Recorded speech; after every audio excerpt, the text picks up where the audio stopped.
In Salisbury and in churches and cathedrals across the UK, candlelight is a vital part of worship throughout the year. Sean Fletcher has been to find out where many of these candles are made. This is the Charles Farris candle making factory, not far from Salisbury. Oh, morning, Sean. Alan, good to meet you. Good to see you. They've been the major suppliers of church candles for over 160 years. Alan Matthews is the general manager. Candles everywhere. Well, yes, just about in this building. How many do you produce a day? Around 10,000 a day. We sell around 16 million a year, but we produce around 10 million to 12 million to the church. Wow, so the church take a lot of them? Oh, yes. Are there enough churches to take 10 million Well, there's candles? around 24,000 churches in the country. And has the process of making candles changed much? We've had to adapt and improve and get modern with volume production because we couldn't make enough. But yes, we still use the traditional methods as well. These methods involve the cotton wicks being plaited and treated before then being drawn through the molten wax. This traditional dipping process can take over an hour, but creates a naturally smooth finish. Finally, they are cut and packed to be sent to churches across the UK. There's something really special about the flame in a candle, isn't there? It's sort of mesmerising. Yes, I mean, we've noticed over the years in churches that we visit that so many people visit the building but have to light a candle. And it's just a human requirement, I think, rather than a religious experience, although some people it is a religious experience, of course. Now, you mentioned the Church of England take quite a lot of the candles that you produce. Who are the customers in specific? Oh, well, we start from St Martin's in the Field and we go to Westminster Abbey and St Paul's, I'm delighted to say.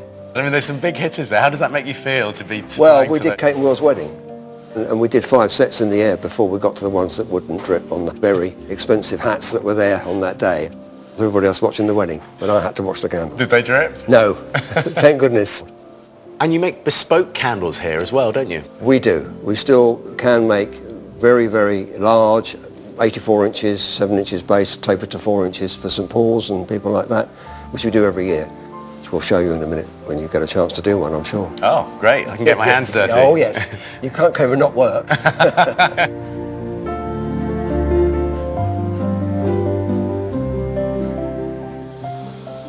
Well, Ali, that's an intricate design. Is this one for Easter? It is. It is called a wax relief. So this has to be placed at a certain point of the candle. And because it's lit several times of the year, the cathedral who orders it knows how much of the candle they need to burn. So it's like an exact science, isn't it? It is, yes. And how do you go about putting that on the candle? Well, Sean, I've actually got an order to do. Would you like to join me? I'd love to. I never thought you'd ask. Right, I will secure it in the right position. I could make a real mess of this. And the cross sort of hugs the candle, really, doesn't it? It does, yeah. The way its arms go around. So you put the pins in on the sides. Shall I grab a pin? This is where it all goes really badly wrong. Have we got a spare, just in case? Yes. That's it, just gently push it in. Yeah. There. Not a bad job. Very good. Have I got the job? You have, yes. Over 1,000 shapes and sizes of candles are made here for use in worship. As a regional representative, John Hopthrow is the link between the factory and the churches. We're there not only as a salesperson, but we're there to help the churches enhance and improve their worship.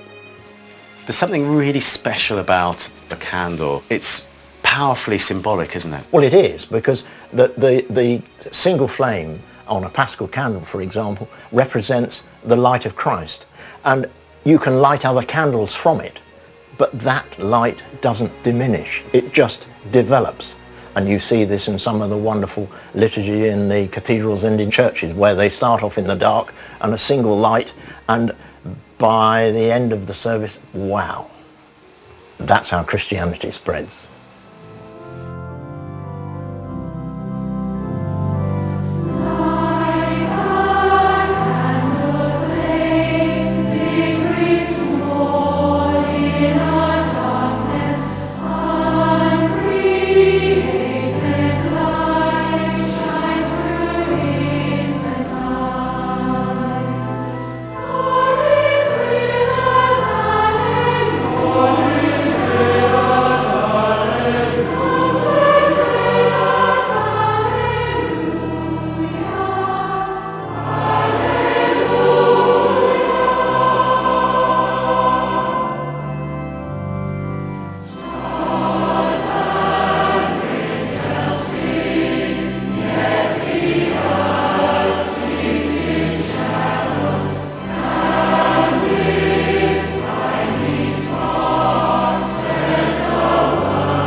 words of our next performance are a prayer that the eternal light of God may shine.